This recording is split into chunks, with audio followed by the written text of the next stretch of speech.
The foundation of mental discipline. Everything begins with a decision. Not a superficial one, not a fleeting impulse driven by emotions, but a decision rooted deep within your core. Building mental discipline is not a luxury reserved for the few, it's a necessity for anyone who wants to unlock their full potential. In this chapter, we explore what mental discipline truly is and why it forms the solid base on which lasting success is built. The mind, if left untrained, becomes your worst enemy. It whispers excuses, justifies procrastination, and convinces you that the easy road is good enough. But when you learn to master your mind instead of being ruled by it, everything changes. Mental discipline isn't about being harsh with yourself or living rigidly.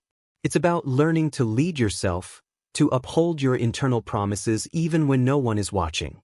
Imagine waking up each morning without negotiating with your mind. No inner debates about whether you should get up early, exercise, work on your goals, or push through fatigue. That clarity, that inner strength, is born from daily practice. Discipline isn't a talent, it's a muscle that grows stronger with every choice. To begin cultivating it, you need to identify what you truly want, not what you want on the surface, but what you are willing to pursue even when it hurts, even when it takes years. Discipline feeds on commitment, and commitment is born from clarity. What are you willing to build? What version of yourself are you ready to let go of in order to allow a stronger one to emerge? The first sign of an undisciplined mind is inconsistency. Saying you'll do something and not doing it. Starting projects you never finish. Shifting direction at the first obstacle. That's why this chapter is more than an introduction. It's a call to take full ownership of your thinking. Pause for a moment. Close your eyes and listen to your inner dialogue. Is it a voice that pushes you forward or one that holds you back? Mental discipline begins with awareness of that voice. Learn to observe it without judgment, to understand where your thought patterns come from, and then, slowly, to replace them with ones more aligned with the person you want to become. We're not talking about perfection here. We're talking about consistency. The ability to act even when you don't feel like it. The strength to stay committed even when you don't see immediate results. Because if you keep feeding your mind with clarity, focus, and repetition, one day you'll wake up and realize you don't need to force yourself anymore. You'll move on your own, driven by a fire you've built within. Mental discipline is also deeply tied to time management. Those who can't master their minds can't master their time. And those who waste time are giving away their power. This principle leads us directly into the next chapter, how to transform your relationship with time and make it your greatest ally on the road to success. But for now, remember this: every thought, every decision, every action matters. You are sculpting your mind the way a sculptor shapes marble. And if you have the courage to keep going day after day, even when it's hard, you'll discover that discipline not only transforms what you do, it transforms who you are becoming. The power of time mastery. Time is the one resource you can never get back. Once it's gone forever. And yet, most people treat time as if they have an unlimited supply. They let days slip by without intention, allowing distractions, comfort, and habits to dictate their schedule. But those who win at the highest levels have one thing in common. They master time before time masters them. Time mastery begins with awareness. Where is your time actually going? Not where you think it's going, where it really goes. If you were to audit your day, hour by hour, would your actions reflect your priorities? Most people want success, fulfillment, health, and freedom, yet their time is consumed by entertainment, scrolling, or low-value tasks. This misalignment creates frustration, anxiety, and a sense of being stuck. The truth is, time doesn't need more hours. You don't need to work yourself into the ground. You need focus. And that focus is only possible through discipline. When your mind is trained to resist the impulse to chase every distraction, when you learn to say no without guilt, you begin to reclaim your power. Creating a new relationship with time requires structure, not rigidity, but rhythm, a sense of flow and purpose. Design your days around your goals, not your moods. Let your calendar reflect your vision, not your fears. Time blocks, deep work, recovery periods, and digital boundaries are not just productivity hacks. They are tools of self-respect. Think of time as a bank account. Every minute is a currency. You can invest it in growth or spend it on escape. The difference between people who build extraordinary lives and those who merely survive is how they choose to use that daily deposit of 24 hours. Success isn't built in one giant leap. It's built in hundreds of small deposits made daily, with intention. One of the most powerful time practices is what I call the 90-minute rule. Each morning, before the world grabs your attention, dedicate 90 uninterrupted minutes to your highest priority. That one habit alone can transform your results over time. During that window, your phone is off. Notifications are silenced. And your energy is poured into what matters most. Not what's urgent, what's important. Time mastery also means eliminating what no longer serves you. This includes activities, people, habits, and beliefs that drain your energy. You must become a ruthless editor of your own life. Say yes only to what moves you forward. Everything else is noise. And here's the paradox. The more disciplined you become with your time, the more freedom you create. Structure doesn't confine you. It liberates you from the chaos of randomness. When you know where your hours are going, you stop living in reaction and start living with design. So, take ownership. Don't wait for motivation. Don't wait for life to slow down. Your time is now, and how you use it will determine the future you create. In the next chapter, we'll dive into the internal architecture that supports this level of discipline, the mindset. Because time mastery without the right mental blueprint is like building a skyscraper on sand. It won't last. Let's explore the mindset of the masters. The mindset of mastery. Before a single action is taken, before a single habit is formed, there is thought. Your mindset is the soil in which all success is planted. If it's cluttered with doubt, fear, and limitation, even the best strategies won't take root. But if it's rich with belief, clarity, and purpose, you can grow a life beyond what others think is possible. Mastery begins in the mind. It's not just about what you do, it's about how you think. Do you see obstacles as barriers or invitations? Do you interpret failure as defeat or feedback? The stories you tell yourself shape your experience of reality. And the good news is, you can rewrite them. Your mindset isn't fixed. It's a choice you make daily. Every thought you reinforce becomes a mental pathway, a neurological groove that your brain learns to follow. So, the more you practice resilient, empowering, and focused thoughts, the stronger they become. This is neuroplasticity in action. To build the mindset of mastery, you must begin with self-awareness. What beliefs are running your life without your permission? What assumptions are holding you back from playing full out? Challenge them. Replace them. Your mental operating system needs regular updates just like your phone or computer. And the upgrade is always in your hands. One of the core traits of a master's mindset is what psychologists call a growth mindset. It's the belief that your abilities and intelligence can be developed through effort and learning. Masters don't avoid challenge, they seek it. They're not afraid to fail, they see failure as data.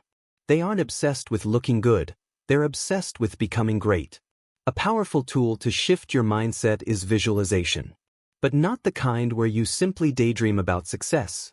I'm talking about strategic visualization, where you mentally rehearse the actions, thoughts, and emotions required to achieve your goals.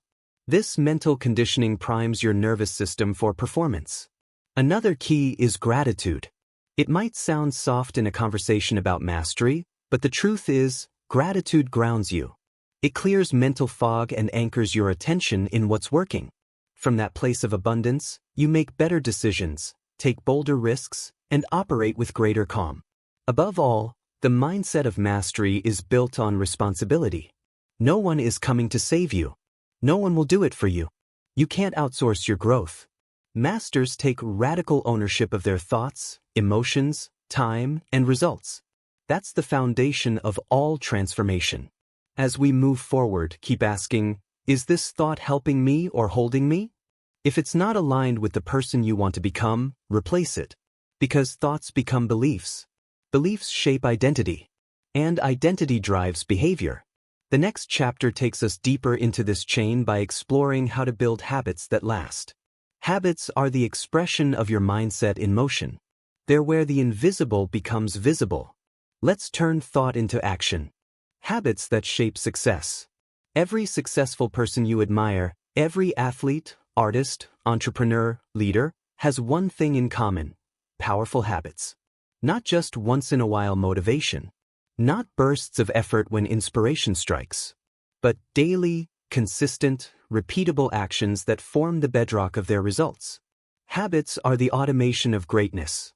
When we rely solely on willpower, we are setting ourselves up for inconsistency.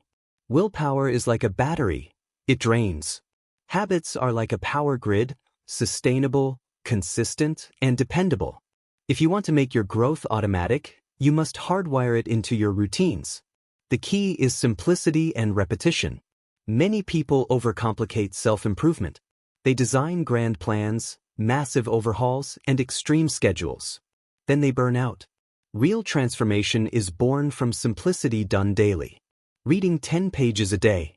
Meditating for 5 minutes. Journaling each morning. One healthy meal at a time. One act of courage at a time. Habits also allow you to preserve mental energy. When your key decisions are automated, your brain can focus on higher-level tasks. This is why some of the world's most successful people wear the same clothes daily or eat the same breakfast. Not out of laziness, but out of discipline. They protect their decision-making power for what matters most. To install a new habit, attach it to an existing one. This technique is called habit stacking. For example, after brushing your teeth, you meditate. After your morning coffee, you write your goals. By linking new behaviors to established patterns, you make the process frictionless. But habit building isn't just about discipline, it's also about identity. Ask yourself, who are you becoming through your habits? Every repeated action casts a vote for the type of person you want to be. Are your daily behaviors aligned with your vision? Or are they reinforcing an outdated version of yourself? To make habits stick, track them. Not obsessively, but with awareness. Celebrate the streaks. Acknowledge your momentum. Progress is invisible without reflection. Use a journal, an app, or a wall calendar, anything that gives you feedback. Also, anticipate resistance. There will be days when you don't want to show up. Days when life gets messy. The difference between amateurs and professionals is that pros show up anyway. The habit becomes the anchor, especially when motivation fades. Your success will be shaped by what you do consistently, not what you do occasionally. One small action, repeated over time, becomes a powerful force. Habits are not the goal, they are the system. And the system is what builds the future you dream of. In the next chapter, we'll explore emotional discipline, how to stay calm, focused, and strong even when life throws chaos your way. Emotional discipline, mastering your inner state. Success is not just about what you do. It's about who you are in the moments that test you. Emotional discipline is the ability to stay centered, calm, and aligned when the world around you becomes turbulent. It's not about suppressing emotions, it's about responding with intention rather than reacting from impulse. Most people allow their emotional state to dictate their decisions. A bad morning ruins the whole day. A negative comment derails their momentum. But those who master emotional discipline understand that feelings are data, not directives. You can feel fear and still move forward. You can feel doubt and still act with clarity. Emotional discipline begins with awareness. What triggers you? What patterns do you fall into when things get hard? Do you retreat, lash out, quit, or numb yourself with distractions? These patterns are not your truth, they are your training. And with new training, you can build new responses. One of the most powerful practices is the pause. In the space between stimulus and response lies your power. Take a breath. Count to 5. Step back before you engage. This pause allows your higher self to take the wheel, instead of your ego or your fears. Another cornerstone of emotional discipline is self-regulation. This doesn't mean faking positivity. It means creating the conditions for clarity. Sleep, nutrition, movement, breathwork, mindfulness. These are not luxuries, they are requirements for high performance. A tired, undernourished, distracted mind is a reactive mind. A well-cared-for mind is a powerful mind. Practice emotional labeling. Instead of saying, "I'm overwhelmed," try, "I'm experiencing a moment of overwhelm." That small shift reminds you that emotions are temporary and not your identity. You are not your anger. You are not your anxiety. You are the observer of those states, and you have the power to shift them. Journaling is another tool for building emotional discipline. When you write out your emotions, you externalize them. You make the invisible visible. This process allows you to examine your feelings without judgment and spot the recurring stories that need upgrading. Visualization and anchoring techniques also help. Create a mental image of your calmest, most grounded self. See how that version of you breathes, walks, speaks. Now practice embodying that state during your day. Anchor it with a gesture, a phrase, a breath pattern. Over time, this practice becomes your emotional baseline. Emotional discipline is also about boundaries. What you allow into your environment shapes your emotional state. Guard your inputs. The people you interact with, the content you consume, the environments you live and work in, they all have emotional weight. Choose wisely. And remember, it's okay to feel. Emotional discipline doesn't mean being robotic. It means learning how to feel fully without being consumed. It means learning how to feel deeply without losing your direction. In moments of crisis, your emotional discipline will be tested. That's when your training shows. Will you spiral or will you rise? Will you react or will you respond? The answer lies in what you practice daily. Because in the end, emotional discipline is not built in the storm, it's revealed there. As we continue, we'll explore the next layer of transformation. How to design your environment for discipline and success. Because no matter how strong your mindset is, if you're surrounded by chaos, temptation, or distraction, you're fighting uphill. Let's create an ecosystem that supports your greatness. Environment as an ally. Success doesn't just happen in your mind. It grows in the environment that surrounds you. While your inner world is the engine of discipline, your outer world is the terrain. The most powerful minds still get shaped, positively or negatively, by their environment. And if you're serious about building mental discipline for success, you must consciously design your surroundings to support your growth. Your environment is more than just the physical space. It includes the people you spend time with, the information you consume, the routines you follow, and the culture you create around your goals. Every input matters. If you're constantly bombarded with noise, negativity, and temptation, your willpower will eventually erode. But if your environment is built for focus, calm, and clarity, discipline becomes the natural rhythm. Start with your physical space. Does your room, your workspace, your phone support your highest intentions? Or is it cluttered with distractions and triggers? You don't need a fancy setup to build discipline. You need a space that reflects the version of yourself you are becoming. Intentional. Energizing. Next, audit your social environment. The people around you shape your standards, often more than you realize. Are you surrounded by energy drainers or energy builders? Do your conversations uplift or distract you? You don't need to cut everyone off, but you do need to protect your mental space. Spend more time with those who challenge you to grow. Limit exposure to those who normalize mediocrity. Digital environment is just as critical. Most people sleep with their phones, check notifications within seconds of waking, and spend hours consuming content that adds no value. That is not neutrality, that's self-sabotage. Be ruthless with your feeds. Curate your digital space with intention. Subscribe only to what feeds your growth. Unfollow what dims your fire. Routines are another layer of your environment. Morning rituals, evening resets, work blocks, recovery practices. These are not luxuries, they're systems that shape your behavior. A well-designed routine removes the need for decision-making and allows discipline to become automatic. The more you automate the right behaviors, the more energy you save for what truly matters. And let's not forget the energetic environment. What kind of emotional frequency lives in your space? Stress, chaos, and urgency are not badges of honor. They're signs of poor system design.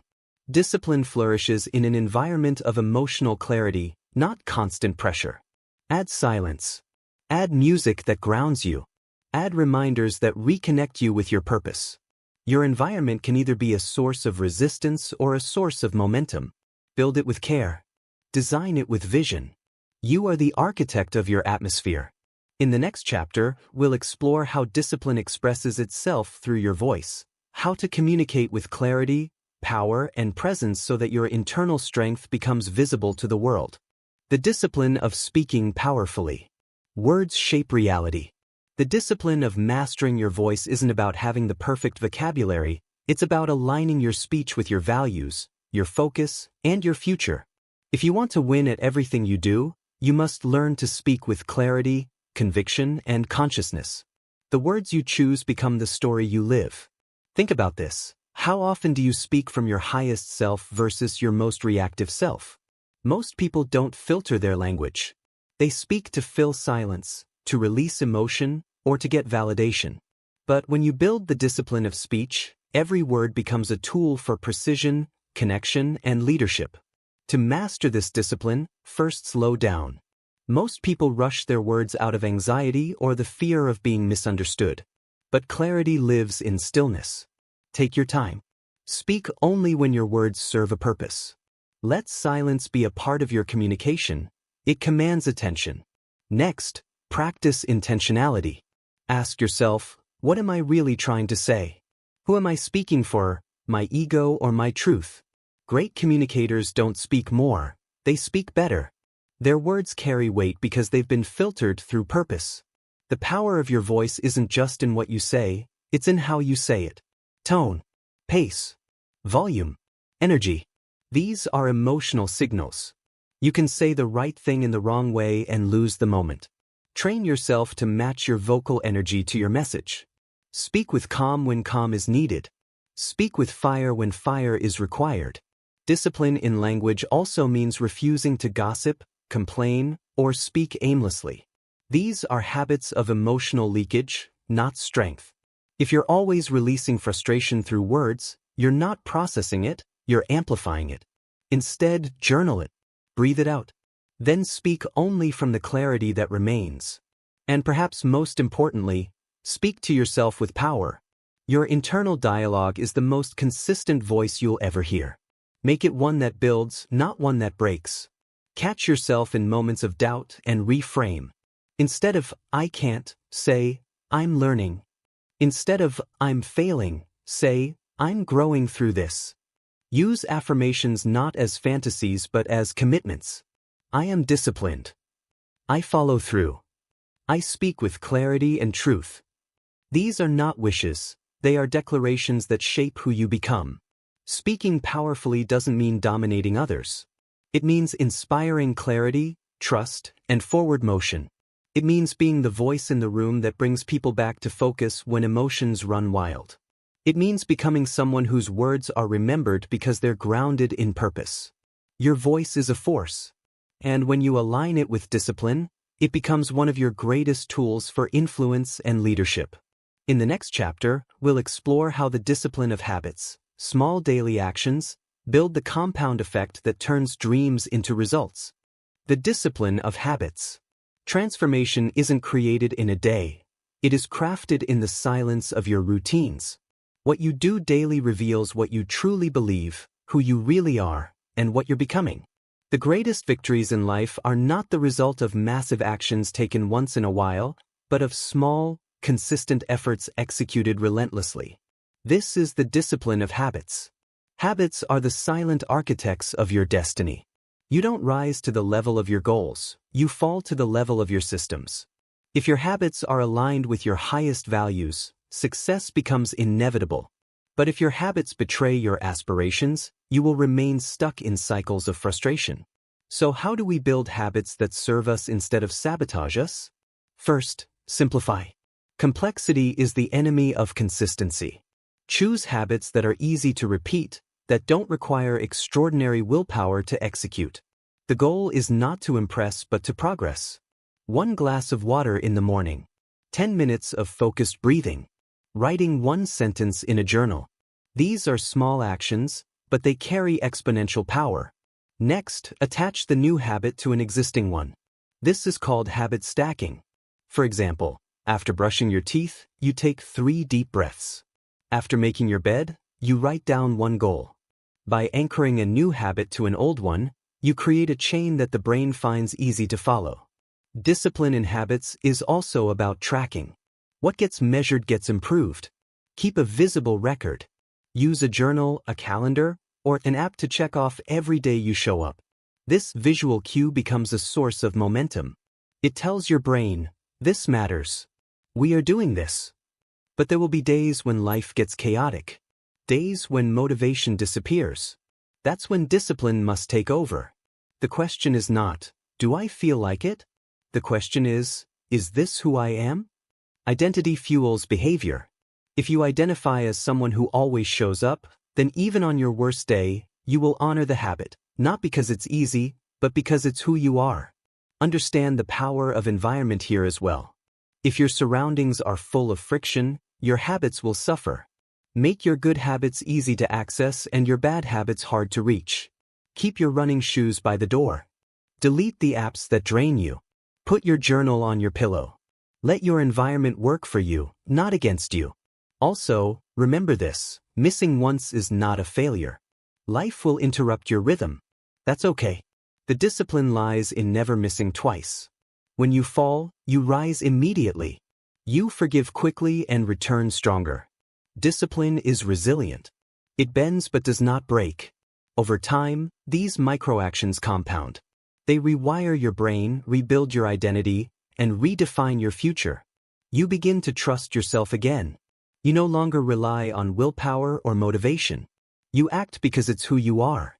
The discipline of habits transforms your days from chaotic to purposeful. It removes the guesswork and installs systems that serve your vision. And when you honor your habits, they begin to honor you back. With results, with peace, with growth. In the next chapter, we will dive into the discipline of saying no, the often overlooked power that creates space for your true priorities and protects your most valuable asset, focus. The discipline of saying no. In a world overflowing with distractions, invitations, and endless noise, saying no is one of the most powerful disciplines you can develop. It's not about being rigid or cold, it's about clarity. When you say no to what doesn't align, you are saying yes to what does. Most people are overwhelmed not because they lack time, but because they lack boundaries. They say yes to every request, every opportunity, every favor out of guilt or fear of missing out. But each yes comes at a cost. Every yes you give away dilutes your focus, your energy, and your ability to do deep, meaningful work. Saying no is uncomfortable, especially at first. It can make you feel like you're disappointing others. But here's the truth. The moment you start living from alignment rather than approval, you begin to reclaim your power. Ask yourself, what am I tolerating that is stealing my peace? What have I agreed to that no longer fits the person I'm becoming? What would happen if I started to protect my time like a sacred resource? The discipline of saying no is the gateway to intentional living. It allows you to design a life instead of reacting to one. To create space, not just in your calendar, but in your mind. And from that space comes clarity, creativity, and calm. You don't owe anyone an explanation for prioritizing your growth. A simple, firm no is enough. You are not rejecting the person, you are protecting your purpose. Every time you say no to a distraction, you are reinforcing the integrity of your vision. It's important to understand that saying no doesn't mean closing yourself off from opportunity. It means becoming more selective, more strategic. You are training your mind to focus only on what truly matters, and that is the essence of discipline. Practice this daily. Start small. Decline the meeting that has no agenda. Say no to the impulse to check your phone during deep work. Say no to the invitation that doesn't excite your soul. Bit by bit, you'll find yourself feeling lighter, more in control, more connected to your purpose. This discipline will feel strange at first, but soon, it becomes liberating.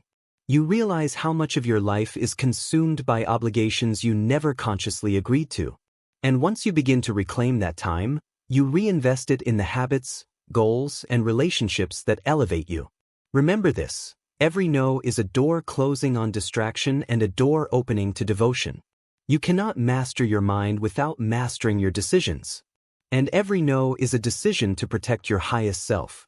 In the next chapter, we'll explore how mental discipline directly affects your wealth, the mindset, habits, and systems that separate those who struggle financially from those who thrive. The discipline of wealth thinking. Wealth is not a number, it's a mindset. And without the right mindset, no amount of money will ever bring you peace or security. In this chapter, we shift our lens toward financial discipline, not just in how you spend or save, but in how you think about value, abundance, and growth. Mental discipline extends into every corner of your financial life. It begins with how you speak about money.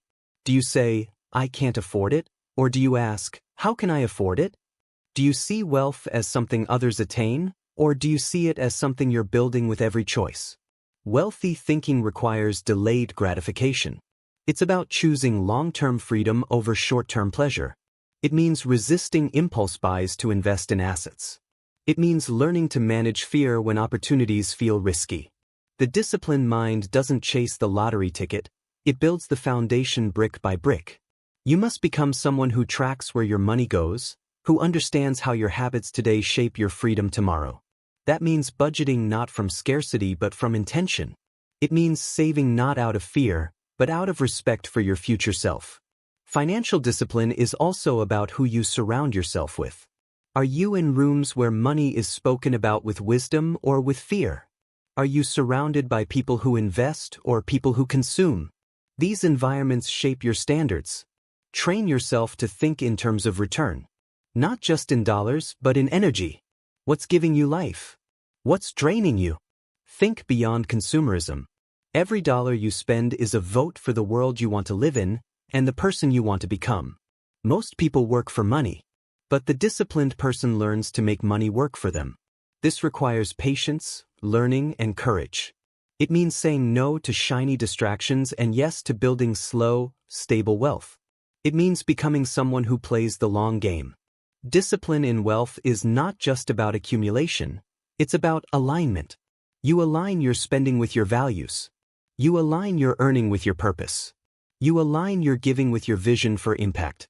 Never forget, the most powerful investment you can make is in yourself. The more disciplined you become, the more valuable you become. In skill, in mindset, in time, in leadership. Your future is not shaped by chance, it's shaped by choices. Every decision today is carving out your financial reality tomorrow. And as we prepare to close this series, our final chapter will dive into what it truly means to live as a disciplined individual, not just in actions, but in identity. Because in the end, success is not just about what you do. It's about who you become. Mental discipline reaches its peak when it transforms your identity. You no longer act like someone who's trying to be disciplined, you become a disciplined person. This subtle yet powerful shift changes everything, because it alters how you see yourself, not just what you do. If you want lasting transformation, you must go beyond behavior. Actions are important, but they are the tip of the iceberg. Below the surface lies belief, what you think you deserve, what you think you're capable of, and what kind of person you believe yourself to be. The most disciplined individuals don't rely on motivation. They don't need constant reminders. They simply act in alignment with who they are. Their discipline is an expression of their identity, not a struggle against it. And that's the key. Instead of forcing yourself to behave differently, start by deciding who you are. Ask yourself, what kind of person wakes up early? What kind of person keeps their promises? What kind of person invests in their growth, sticks to their routines, and follows through even when it's hard? Then become that person. Not someday. Even if it feels like a lie at first, repetition makes it real. Every time you act in alignment with this new identity, you reinforce it. You build neural pathways. You tell your subconscious mind, this is who I am now. And eventually, it becomes automatic. That's how lasting change happens, not through force, but through identity reinforcement. You must also be vigilant about the identities you've inherited.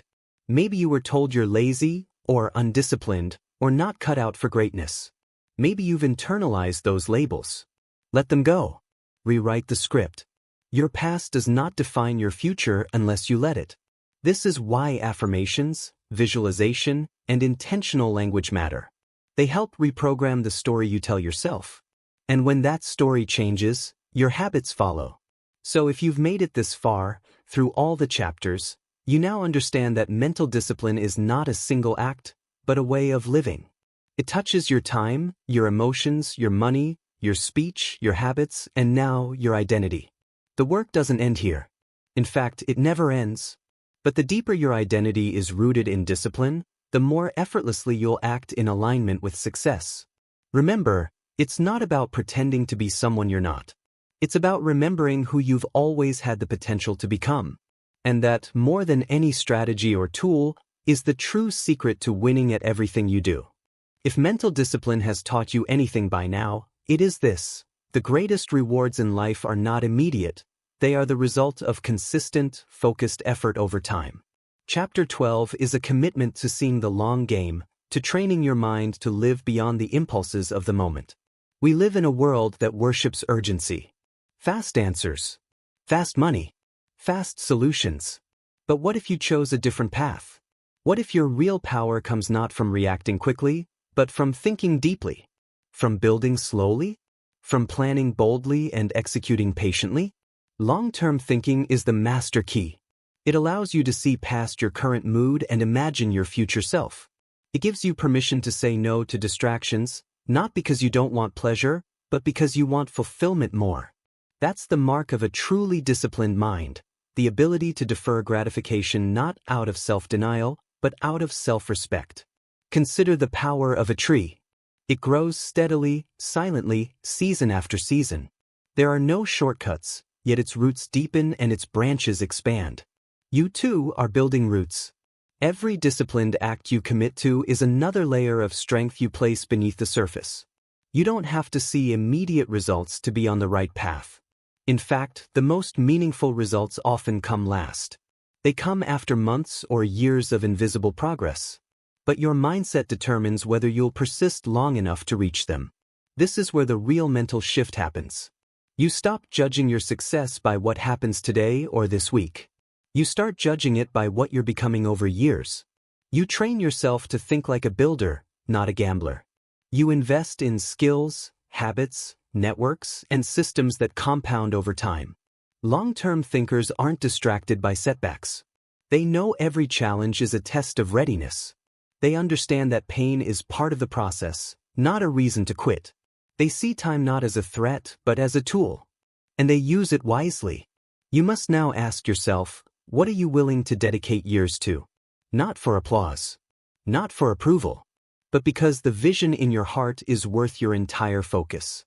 That question will anchor you when motivation fades. It will center you when doubt rises. It will remind you that your life is not a sprint, it's a masterpiece in progress.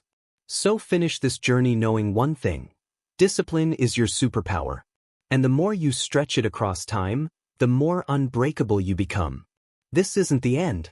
It's the foundation. Because the future doesn't belong to the reactive, it belongs to the disciplined. The calm. The focused. The ones who plant seeds today, knowing they may not see the fruit for years, but still plant them anyway. That's how to win at everything you do. One disciplined day at a time. Success doesn't come from what you do occasionally, it comes from what you do consistently. If you look behind every achievement, every transformation, every breakthrough, you'll find one common thread. Someone decided to show up over and over, regardless of how they felt. This chapter is a deep dive into what consistency really means in a world that's obsessed with intensity. You don't need to do everything perfectly. You just need to keep showing up. Because your future isn't shaped by a few grand decisions. It's shaped by the small choices you make repeatedly. Consistency is the bridge between goals and results. It is what makes your habits solidify and your values stick. But the truth is, it's hard to stay consistent when the results are invisible. That's when discipline kicks in. That's when your why becomes stronger than your mood. Think of the compound effect. A drop of water doesn't make a dent in the stone at first, but over time, it creates a hole. Your actions work the same way. Done once, they may not look like much.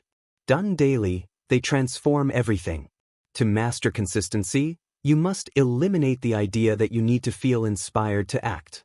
You don't. You need a system. You need an identity that supports the behaviors you want to maintain. It's not about motivation, it's about who you believe you are. If you believe you are someone who honors your word, you'll stay consistent. If you believe you are someone who trains daily, creates daily, learns daily, you will. That belief is the engine. And the more you prove it through action, the stronger the engine gets. Consistency also requires emotional intelligence. You will have bad days. You will feel resistance. But if you let every mood dictate your motion, you'll always be starting over. Mastering consistency means learning to dance with discomfort, to act without overthinking, to move even when it's messy. So ask yourself, where are you inconsistent? What habits do you start and stop? What goals do you visit but never commit to? Identify them without judgment. And then choose just one. One small daily habit you will do no matter what. Build your confidence one repetition at a time. Because consistency isn't just about what you do. It's about who you become. The more consistent you are, the more trust you build in yourself. And that trust is priceless. It's the foundation of self-esteem. The anchor in moments of doubt. The proof that yes, you can count on you. And once you know that nothing can stop you, you don't need to chase motivation. You don't need to wait for the perfect time. You just need to decide, I'm doing this today and again tomorrow. That's how success is built. Quietly, relentlessly, one day at a time. Everything you want begins with belief, but not belief in a perfect plan or belief in external validation. It starts with belief in yourself. And not the shallow kind that crumbles under pressure, the kind forged through repetition, through action, through staying with yourself long enough to build a real relationship. Self-trust is a discipline. It's earned. It doesn't appear just because you hope for it. It grows in the silence of your efforts, in the integrity of your small choices, in the way you speak to yourself after failing and still choose to begin again. In this chapter, we explore how to cultivate a level of self-trust so deep that it becomes your anchor in any storm. When you trust yourself, you stop chasing permission. You stop doubting every move. You begin to walk with quiet certainty, not because you have all the answers, but because you've proven again and again that you'll figure it out. The world tells you to trust others, to seek validation. But here's the truth. The moment you build unshakable trust in yourself, you become unstoppable. You stop needing applause. You stop hesitating. You show up fully, not because of confidence, but because of conviction. Self-trust grows in honesty. When you say you'll do something, do it. When you fail, admit it. When you don't know, ask. The more authentic you are with yourself, the less you'll fear judgment. Because trust isn't built on image, it's built on alignment. And alignment begins in your daily habits. Are you living according to your values? Are you showing up even when no one is watching? Are you building a life that matches your internal compass? Or are you borrowing someone else's direction? To build self-trust, you must first stop betraying yourself. Stop quitting on your goals. Stop tolerating what you know drains your power. Start creating boundaries. Start protecting your energy. Start saying no when your body screams yes, and your mind whispers maybe. Self-trust is the voice that says, I've got me, no matter what. So make it a practice. A ritual. Show up every day for your future self. Keep promises. Speak truth. Move with integrity. Because when you trust yourself deeply, you become the person others look to. Not because you're perfect, but because you're real. And in a world full of noise, people follow what's real. So be that. For them. For you. For the life you were born to lead. There is a quiet power in finishing what you started. Most people begin with enthusiasm but end in silence. Not because they lack potential, but because they lack endurance. In a world that glorifies beginnings, few talk about the discipline of completion, the ability to push through the resistance, boredom, fear, and fatigue until the last word is written, the last stone is laid, the last step is taken. Completion is more than finishing a task.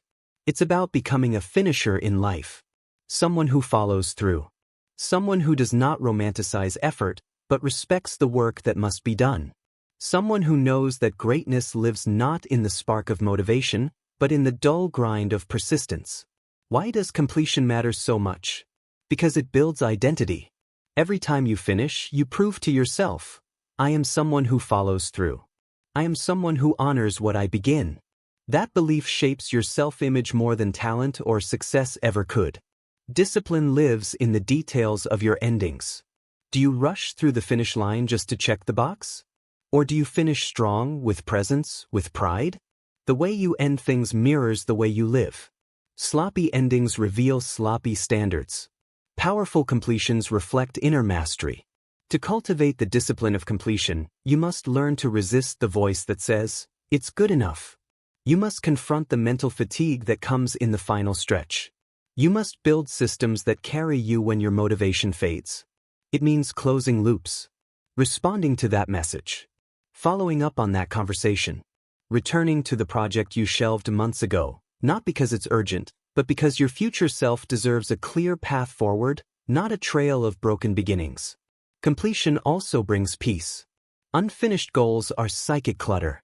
They drain your energy, occupy mental bandwidth, and quietly whisper, you're not the kind of person who finishes. Silence that voice.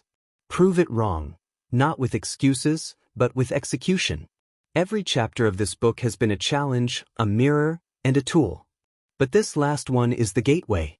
Without the discipline of completion, nothing you've read matters. Insight without action is nothing. Ideas without execution are wasted. Dreams without discipline are fantasies. So close the loop. Finish what you started. Build the habit of completion. And carry that discipline into every corner of your life. Because your success will not be measured by how many things you begin, but by how many you bring to life with excellence, presence, and unshakable commitment.